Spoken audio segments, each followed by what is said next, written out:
Sino po yung naparito upang gusto kong makatuklas ng mga katotohanan tungkol sa kaharian ng Diyos? Yan. Thank you, Lord. Sige po. Ang ating pong pag-uusapan ngayong umaga, ang title is, Every Knee Should Bow to Christ. Kailan? Now. Hallelujah. Tayo po muna lahat tayo yumuko. Ama namin sa langit, napapagmahal, marami pong salamat, O Diyos, sa iyong wagas na presensya na ginawad po sa aming kalagitnaan. Salamat sa pagyakap. Salamat, Lord, sa assurance ng iyong pag-ibig na kailanman ay hindi nagmaliw.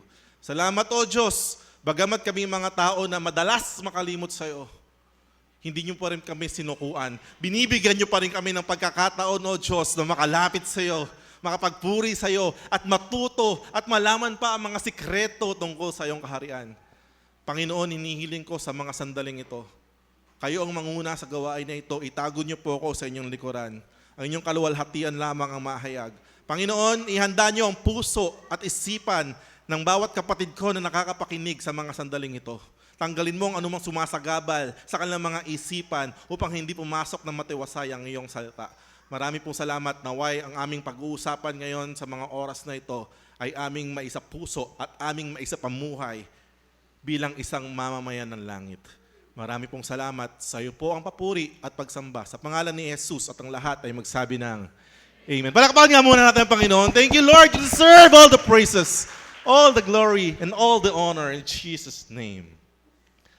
Handa na po ba tayo makinig at mag-aral? Naniniwala po ba kayo na ang kaharian ng Diyos ay sumasa atin na ngayon? So tingnan po natin, kailan na-set up ang Kingdom of God? Pinrich ni Pastor Lucky yun, the inauguration. Naalala niyo po ba? Yung mga nagsisimba rito, pinasimula ang kaharian ng Diyos nung unang pagdating ng Panginoong Jesus. Amen? Ayan, so tingnan natin, the setting up of God's kingdom here on earth. Ito po ba'y gawa-gawa lang naming mga pastor dahil wala na kaming ma-preach? Kingdom na lang, kingdom na lang. Magandang topic yan, kingdom na lang. Ganun lang po ba yun? O itong kaharian ng Diyos ay bago pa dumating ang Panginoong Hesukristo, ay talagang na-prophesy na, dating-dati pa. Yan. So ang istorya po natin pag-aaralan ay sa panahon ni Daniel. Sino ba may kilala kay Daniel dito? Si Daniel ay isang Hebrew, isang Hudyo na nung sinakop ng mga taga-Babylonia, ang Juda, ang mga binatang lalaki ng mga gwapong katulad ko ay dinala po sa Babylon. Mga makikisig, sila'y pinag-aral doon, sila'y talagang sinanay upang maging mga matatalino. Isang araw, si Haring Nebuchadnezzar, siya po yung hari ng Babylon. Ang Babylon po that time, ito po yung pinakamalaking kingdom sa mundo nung panahon ni Haring Nebuchadnezzar. Isang araw, si Haring Nebuchadnezzar ay nanaginip. Sa tindi ng kanyang panaginip, hindi niya malaman kung anong interpretation. At alam mong ginawa niya, sa sobrang gusto niyang malaman yung kanyang panaginip, ang sinabi niya, lahat ng wise men sa buong Babylon, mga magician, kahit ano pa kayo, i-interpret ninyo yung panaginip ko.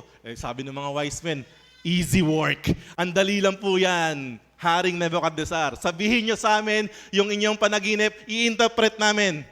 Pero ito yung twist, sabi ni Nebuchadnezzar, napakadali nyo lang interpret kapag sinabi ko yung panaginip ko. Ganito gawin ninyo. Sabihin nyo sa akin yung panaginip ko, tapos i-interpret ninyo.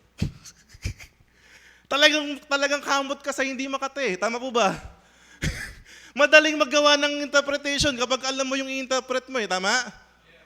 But this Nebuchadnezzar, ang kanyang wisdom, kung talagang alam mo yung interpretation ng panaginip ko, sabihin mo muna yung panaginip ko, tapos i-interpret mo.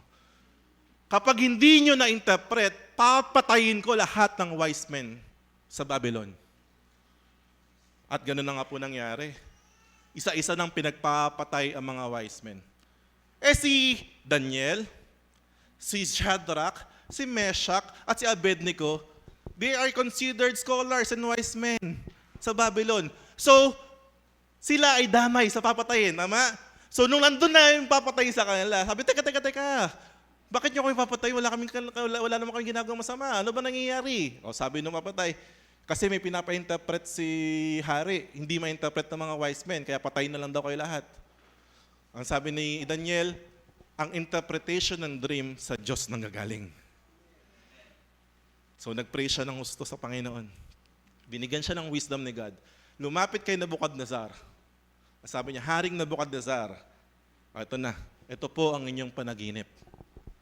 So sino po rito ang curious malaman kung ano yung panaginip ni Haring Nebuchadnezzar? Nakaka-curious talaga, di ba? We are so blessed kasi nakasulat na. Purihin ang Panginoon Diyos. Sundan po natin ang storya. Sa Daniel 2. Your Majesty looked, ito rin panaginip niya, and there before you stood a large statue. Meron daw isang malaking rebulto. An enormous, dazzling statue, awesome in appearance. The head of the statue was made of pure gold. Its chest and arms of silver. Its belly and thighs of bronze, its legs of iron, its feet partly of iron and partly of baked clay.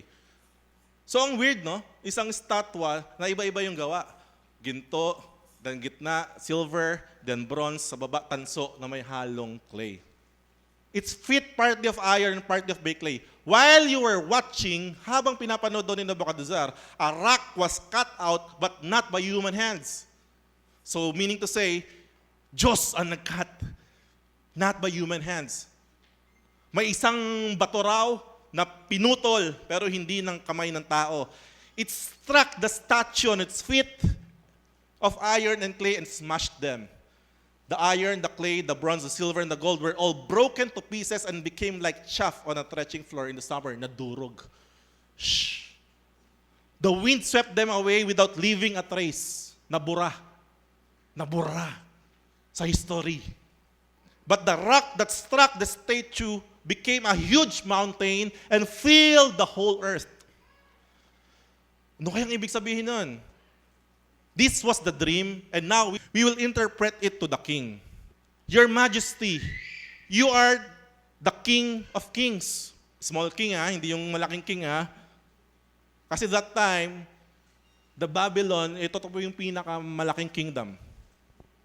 The God of heaven has given you dominion and power and might and glory.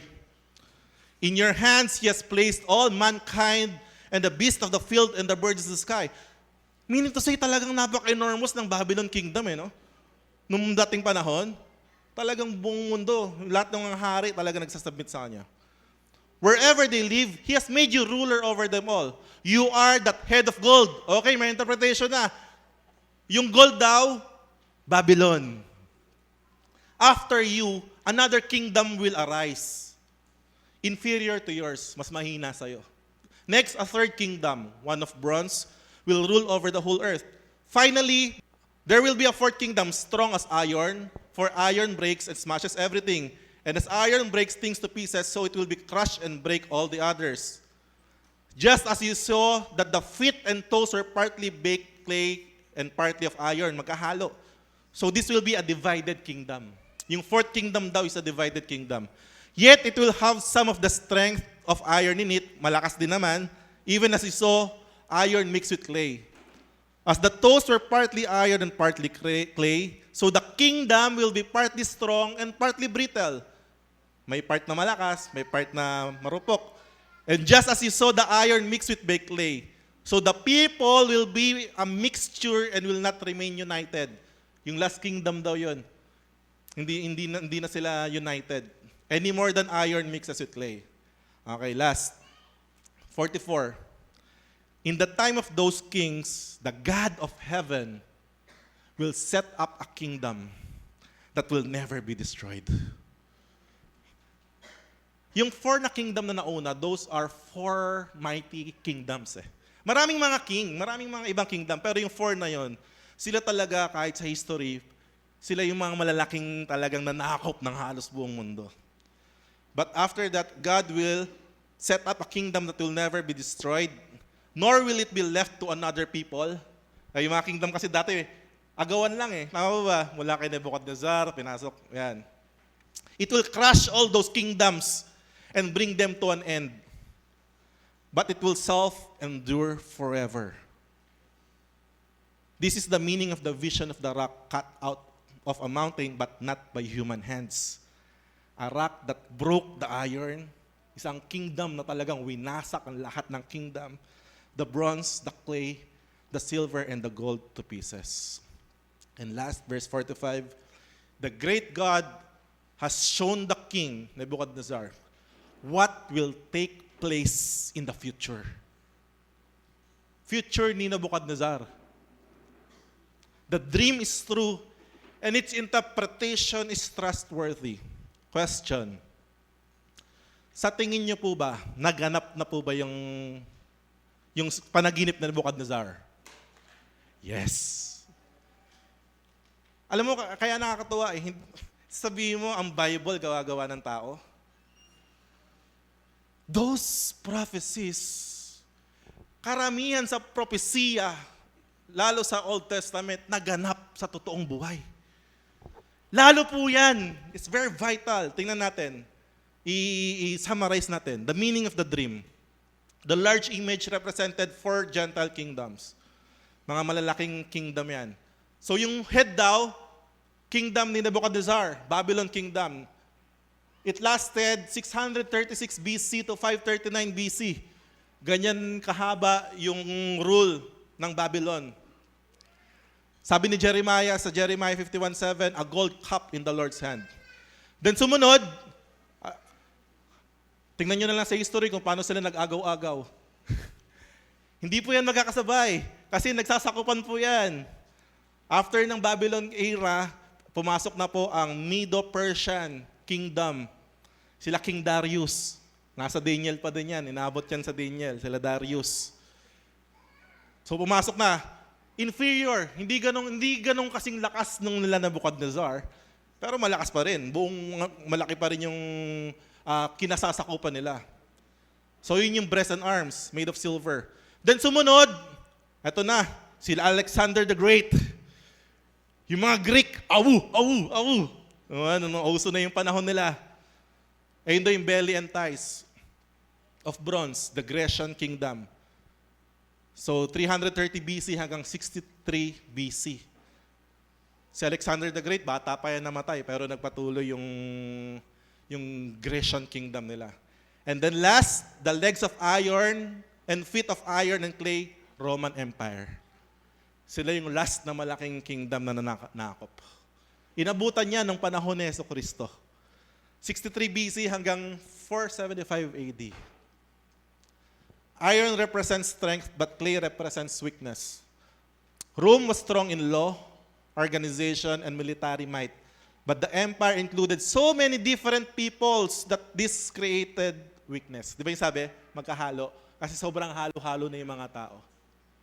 The people will be a mixture and will not remain united. Then last, the destruction of the image is the coming of Jesus Christ.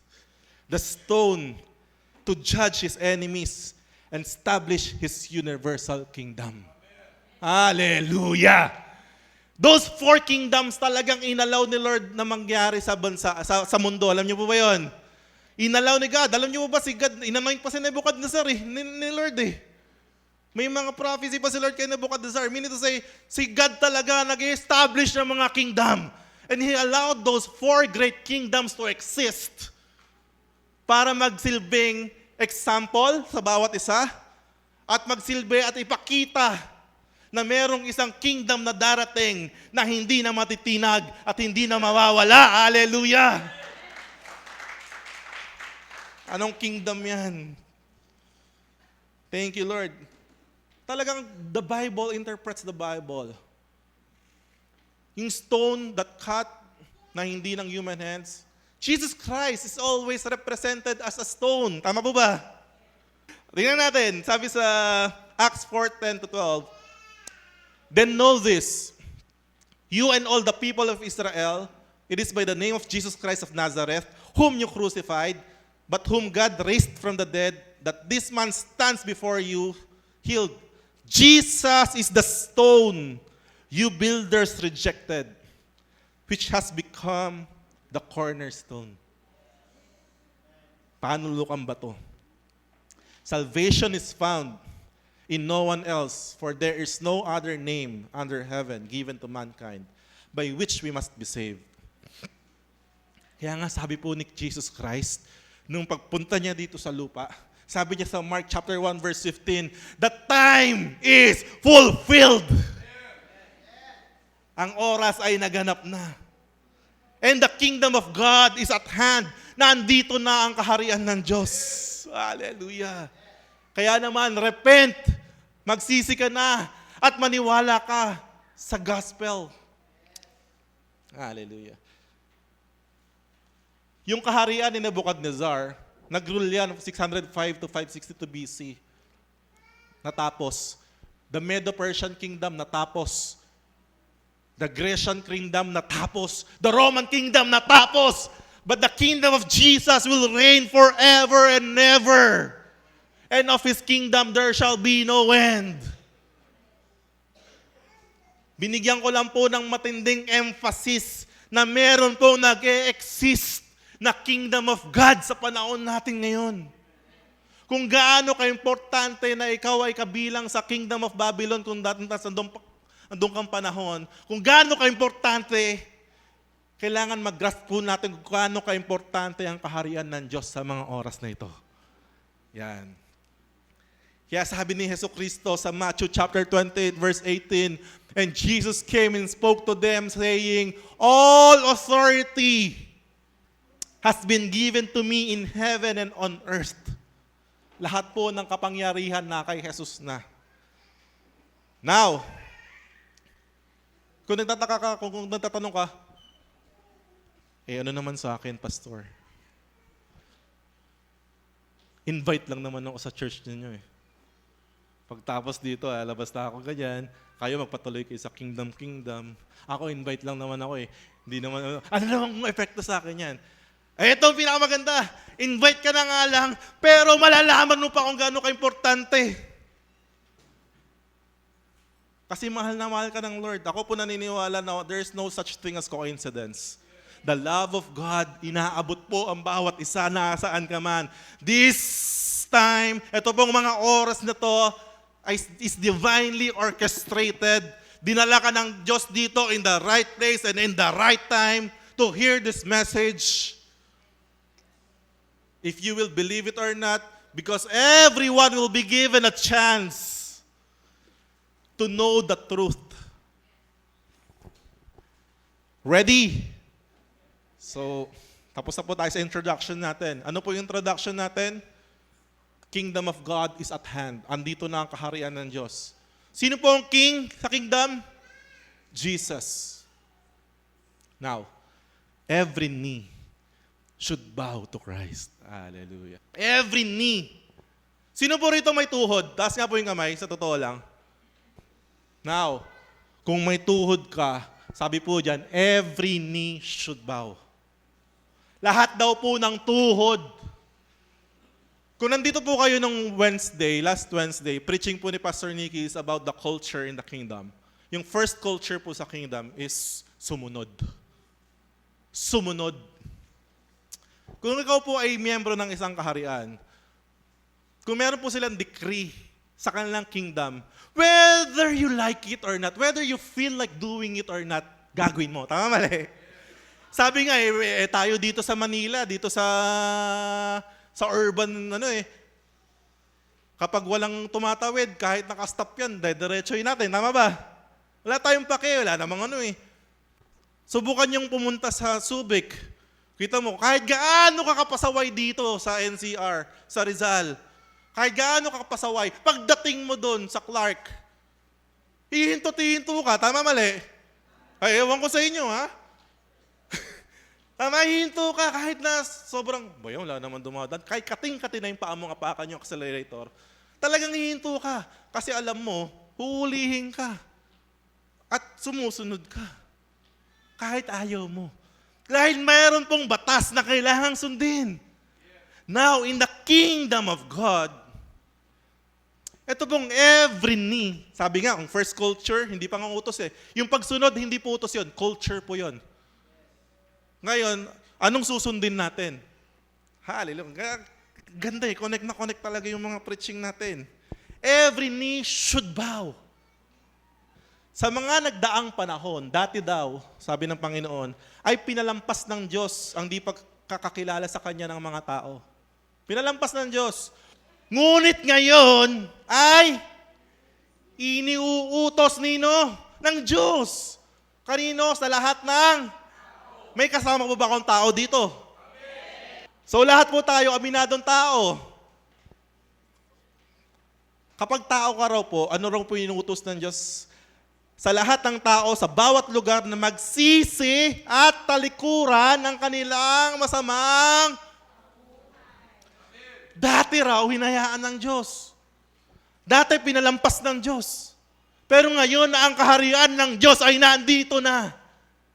Inuutos sa lahat na talikuran na ang kanilang masasamang pamumuhay. Huwag nyo na tingnan yung katabi ninyo. Inuutos na po yan. Sa Pilipinas, napakaraming batas. Gusto pa nga dagdagan na lang dagdagan eh. Sa sobrang dami ng batas, ang kailangan na lang natin is implementation at mga taong sumusunod. So clearly, in a kingdom, hindi po talaga lahat kasi sumusunod. Tama? Maraming law breakers. Natawag sa kanila mga law breakers. Tapos pag nahuli, kinulong, magagalit sa gobyerno. Eh kung hindi ka ba naman, kung sumusunod ka, hulihin ka ba? Of course not. Ngayong umaga po, ito pong preaching ko ay maglalagay ng takot sa puso ng mga taong hindi sumusunod. At maglalagay ng kagalakan sa puso ng mga taong sumusunod sa Diyos. So mamili ka na lang doon kung saan ka doon. Ito na. Philippians 2:9-11. Therefore, God has highly exalted Jesus and given him the name which is above every name, that at the name of Jesus, every knee should bow, of those in heaven and of those on earth and of those under the earth, and that every tongue should confess that Jesus Christ is Lord, to the glory of God the Father. Hey, ito po, hindi po yan option na kung gusto mo gawin o hindi. Sabi sa Isaiah 45 prophecy, by myself I have sworn, from my mouth has gone out in righteousness a word that shall not return. To me, every knee shall bow, every tongue shall swear allegiance. This is our King Jesus. So ngayon, habang di pa natatapos, habang papunta pa lang ako sa gitna, isipin mo na, lumuluhod ka ba sa Panginoon? That's why in LCC, I'm so blessed in our church. We always start our service kneeling down to our King. Hallelujah. Hallelujah. Romans 14:11, for it is written, as I live, says the Lord, every knee shall bow to me. Ang dami na. And every tongue shall confess to God. Ngayon, ano bang ibig sabihin ng kneeling down, ng pagluhod? Dati kahit wala pa tayo sa church na to, kahit sa dating religion natin, talagang may luhuran eh. Tama po ba? Bakit ba tayo lumuluhod? Kasi is it part of the service? Part of the ceremony? Trip lang tayong paluhurin ng pare? Trip lang tayong paluhurin ni Bricks? Ano ba? Parang icebreaker, exercise, sa mga di pa nag-exercise dyan.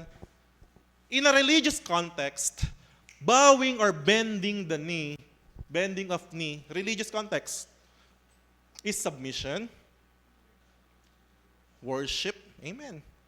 Kaya nga mapapansin mo pag nag-praise and worship, talaga naman, yung spirit mo, lumuhod ka na please. Kaya mga talaga sensitive sa spirit, talaga naman, kita mo, umuluhod talaga yan. Because it's really it's an act of submission and worship in a religious context. repentance, and submission to God and His perfect will. Tama? Ito po isang sign ng papakumbaba. Tama po ba? Ang pagluhod. Pag-abide. Minsan luluhod ka na nga lang eh. Unless hindi naman bali ang tuhod mo or buntis katulad ni Jade. So in a religious context, talagang submission, worship. Pero alam nyo ba, Jesus Christ did not come here to bring religion. Ay, ewan ko sa'yo. Hindi relihiyon ang dinala ng Panginoong Jesus dito, kundi gobyerno.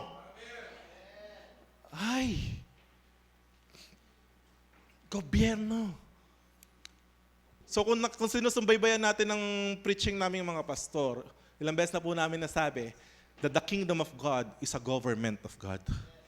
This is a form of government na dala ng Diyos. Here in the Philippines, sanay po tayo sa form of government na democratic. Tama? Kaya pasaway tayo lahat eh. Kita mo lahat ng democratic country, mga pasaway mga tao. America, tama? But Jesus Christ came here bringing the government.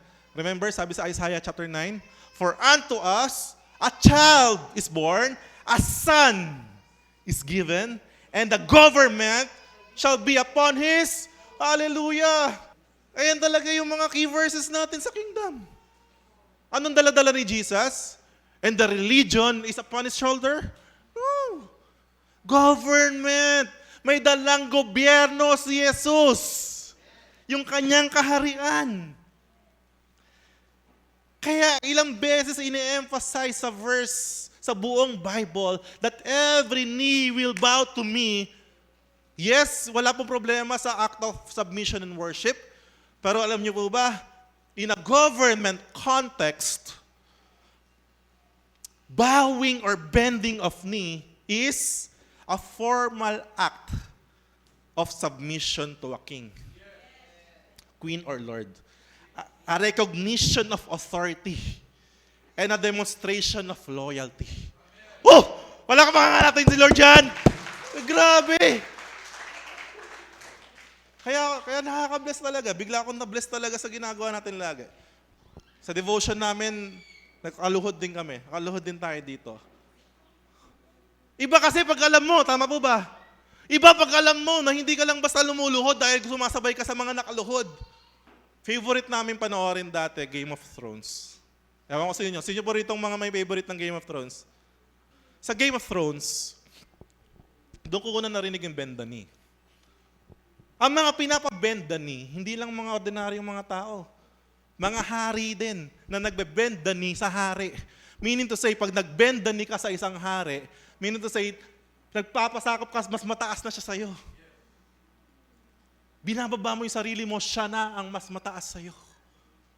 So whenever we bow down our knee, sinasabi natin, Panginoon, the authority is yours.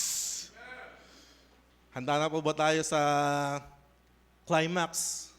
We are not just mere citizens bending the knee. We are kings bending the knee to the King of Kings. Woo! Tayo ay mga hari na kinakailangan ding lumuhod sa hari ng mga hari. That's the reality. Hindi, Pastor, di ako hari. Di wag. Amen. Hindi naman talaga hari yung mga hindi tumatanggap sa hari ng mga hari. Hindi lahat matik hari. Alam niyo ba yun? Hindi lahat matik hari. Kasi kung wala ka sa kaharian ng Diyos, kaaway ka ng Diyos. Pastor, grabe ka naman. Sabi mo, hari kami. Hindi po ako nagsasabi nun. Biblia nagsasabi nun. Gusto niyong verse? Gusto niyong verse? Bigyan na ng verse yan. Psalms 8. What are mere mortals? Hey, we are just mere mortals. Pag wala tayo sa kaharian ng Diyos. That you should think about them. Human beings, that you should care for them. Yet you made them only a little lower than God and crowned them with glory and honor. Pag kinoronahan ka, ano ka na? Miss Universe? Hindi uso Miss Universe dati. Dati ang kinokoronahan, royalty lang. Nauso lang naman sa panahon natin ngayon na lahat kinokoronahan na. Dati ang sumusuot lang ng corona, royalties. You gave them charge of everything you made, putting all things under their authority. 1 Peter 2:9, but you are a chosen generation, a royal priesthood. Pag sinabing royal, hari. Revelations 1:5, and from Jesus Christ, the faithful witness, the firstborn from the dead, the ruler over the kings of the earth. Hallelujah. Sabi mo nga sa tabi mo, hari ka. Verse 6, and has made us to be a kingdom and priests to serve His God and Father. To Him be glory and power forever and ever. Amen. Dalawang verse pa. Para kontentong-kontento ka na talagang hari ka. Revelation 17:14, this will make war with the Lamb, and the Lamb will overcome them. For He is Lord of lords and King of kings. Hallelujah. Our Lord Jesus Christ is the King of kings. Dati nung bata pa tayong Kristiyano, akala ko siya ay king ng mga kings. Literal na king lang. Hindi ang onti lang nun, Lord. Sila King Charles lang yan. Mga king na patay na, hindi naman uso king ngayon. Hindi ang onti lang nun, Lord. Ayun pala, thank you, Lord, for the revelation. Sabi mo sa tabi mo, hari ka pala.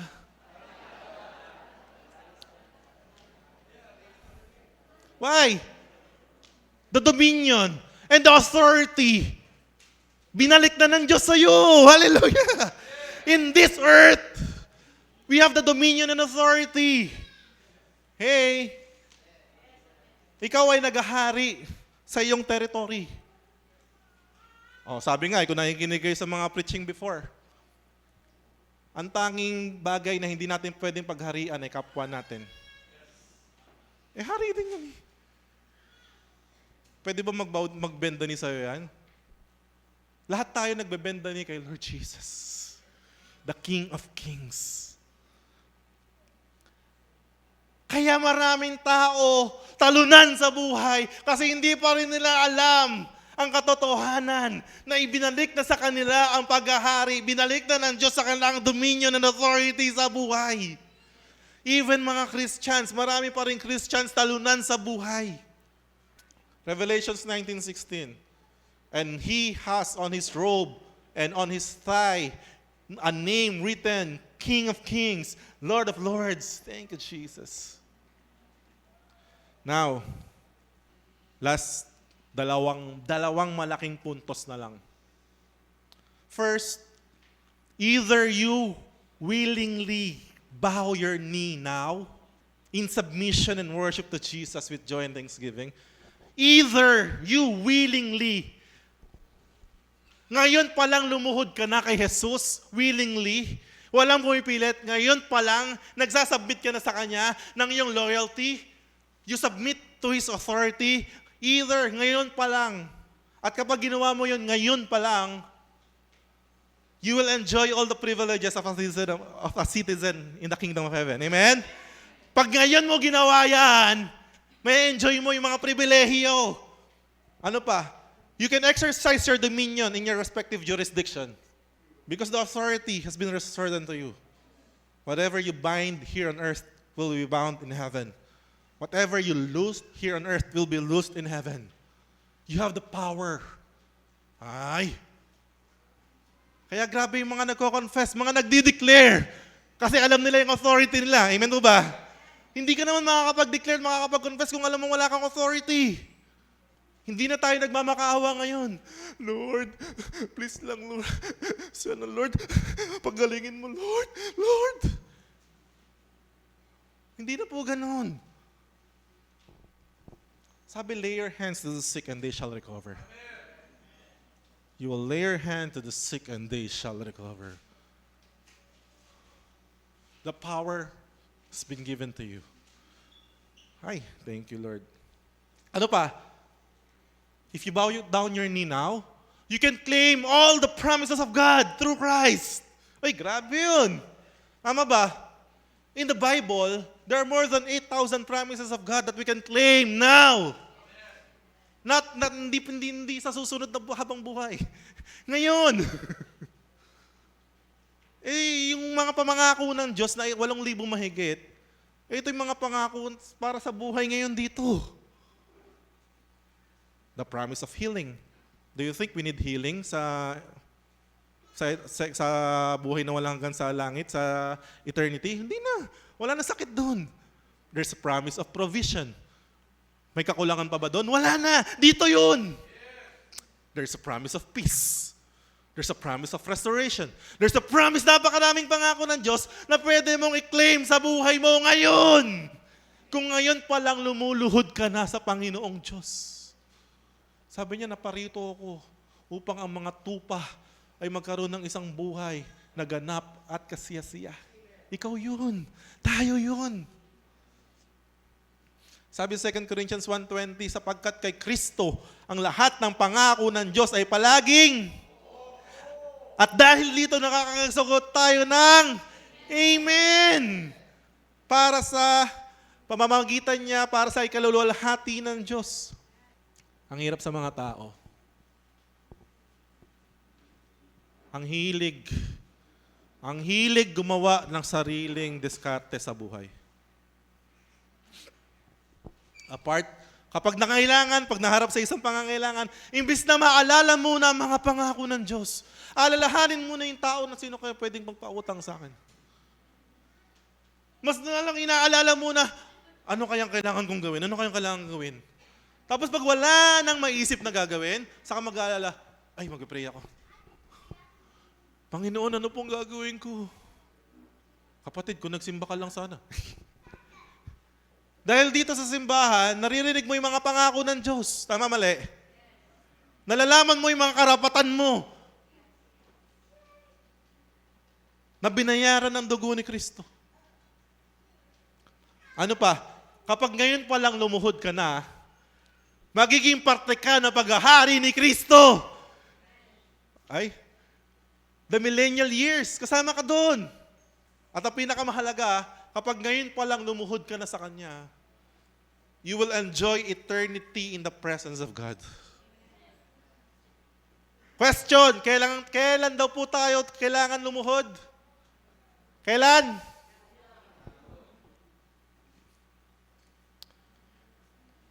Bakit? Di ba pag lumuhod, sinasabi mo na, pakinggan mo to, di ba pag lumuhod, sinasabi mo na, Panginoon, ikaw na ang hari, mga utos mo, susundin ko. Sa'yo ang buhay ko. Ba't di ka sumusunod? Nag-swear ka ng loyalty kay God. Nag-swear ka ng loyalty sa ating Panginoon. Minsan sa paglalaba lang, ipagpapalit mo ang service. Minsan, mas mabilis ka pang mayaya ng tropa mo kapag may party. Minsan, mas mabilis ka pang mayaya. Pinag-pray mo lagi, Lord, sana wala kaming gimmick sa Sabado para makapagsimba ako ng linggo. Lord, sana onti lang ilalabang ko ng linggo para makapagsimba ako ng linggo. Lord, sana pagdating ng linggo wala akong sakit. Para makapagsimba ako, Lord. You swear your loyalty to our Lord Jesus. Pero sarili mo pa rin diskarte ang pinaiiral mo sa sarili mo. Pwede ba yun? Okay lang. We are all learning together. Yun ba? Ang mahalaga, natututo. Ito ang mahirap. Na-rebuke na sa preaching, na-rebuke na ng spirit, matigas pa rin puso, di pa rin gumigilos. See? Alam ko, under the sound of our voice, kinakausap tayo ng Panginoon Diyos. Hindi naman namin alam yung mga pastor, yung mga pinagdadaanan ninyo. Hindi naman namin alam na hindi ka sumusunod. Wala nakakabantay sa atin 24/7. Amen to ba? But these words na lumalabas, Diyos alam, Espiritu alam. At sa pagmamahal sa iyo ng Panginoon Diyos, ginagamit kami para marinig mo yung salita na magre-rebuke sa'yo upang sumunod. Tama? Tapos di ka pa rin sumunod. Sa mga first time dito, sa mga hindi madalas magsimba, huwag niyo pong isipin na para sa amin lang to. Isipin niyo na ito ay pagkakataon na binibigay ng hari ng mga hari para malaman mo na hari ka din, para malaman mo ang iyong karapatan. Dahil kung hindi mo malalaman at hindi mo gagawin, sabi nga po sa batas, ignorance of the law excuses no one. Tama?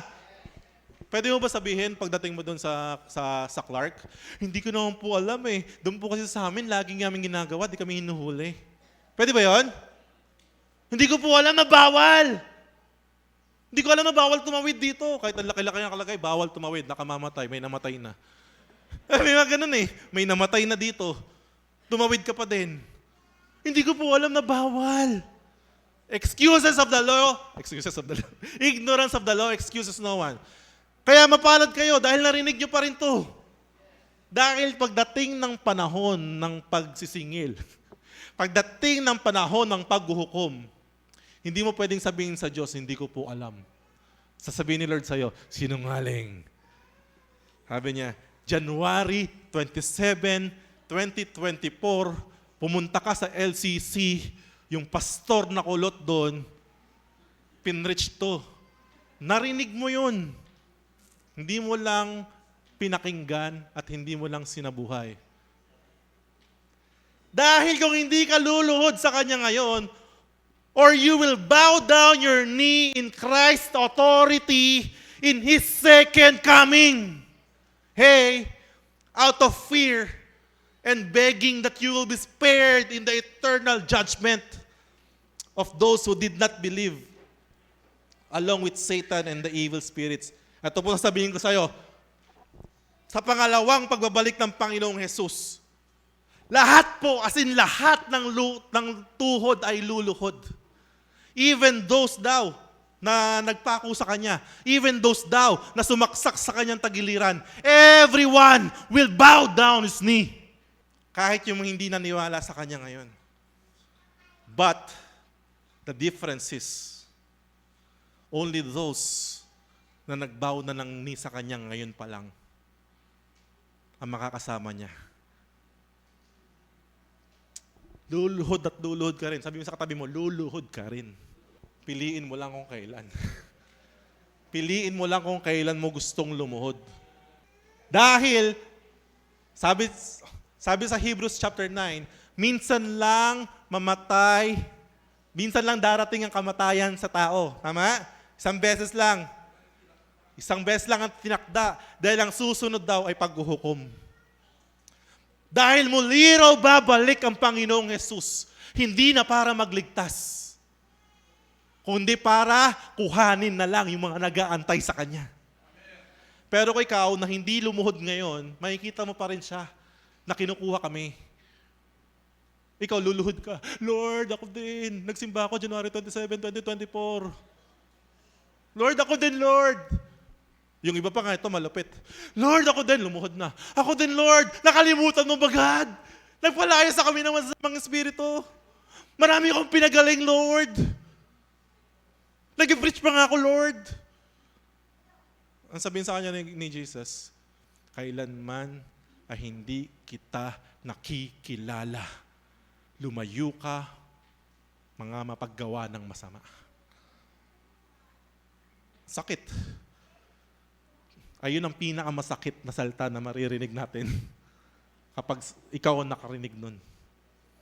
Sana tayo maririnig natin, well done, my good and faithful servant. Hallelujah. So, pag doon ka pa luluhod, eto sasabihin ko sa inyo, wala nang pwede magsabi na matagal pa dumating si Lord. Walang pwede magsabi na matagal na 10 years pa, 15, 20, 50. O sabihin mo nang after 100 years pa dumating si Jesus, eh yung kamatayan mo, alam mo? Alam mo kailan ka kukunin ni Lord? Kagabi lang, andun kami sa service sa Patay. Bata pa si ate. Nakunan lang. Nagkasakit. Kinuha na ni Lord. Walang pwede magyabang sa atin dito. Di sa kanan lang ako luluhod kay Lord. Papakasasa muna ako. Sige, enjoy your life apart from Christ now. Enjoy mo yung buhay mo. Sige, nang malayo kay Kristo. Walang problema. But suffer in hell later. Enjoy your life now na walang mga pastor na nagsasaway sa'yo, walang mga leader na nangungulit sa'yo, walang mga brethren na nangangamusta sa'yo. Enjoy mo yung buhay mo, mag-YOLO ka araw-araw. Gawin mo lahat ng bisyong gusto mo, manlalaki ka, mangbabae ka hanggat gusto mo. Enjoy mo yung buhay na malayo kay Kristo, sige. But suffer in hell later.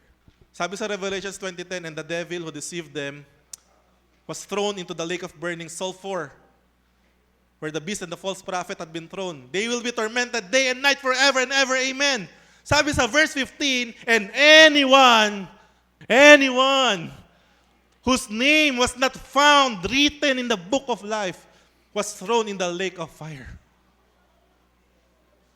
Enjoy now, suffer later. Or suffer in Christ now and enjoy eternity in heaven. Hallelujah. Thank you, Jesus. Yung suffering nga kay Christ, hindi pa suffering talaga. Grabe naman. Denial of sarili lang yun.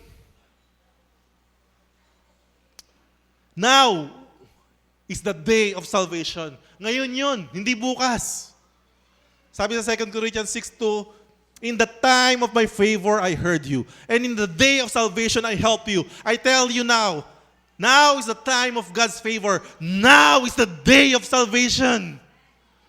Ngayong narinig mo na, ngayon yun, hindi yun bukas.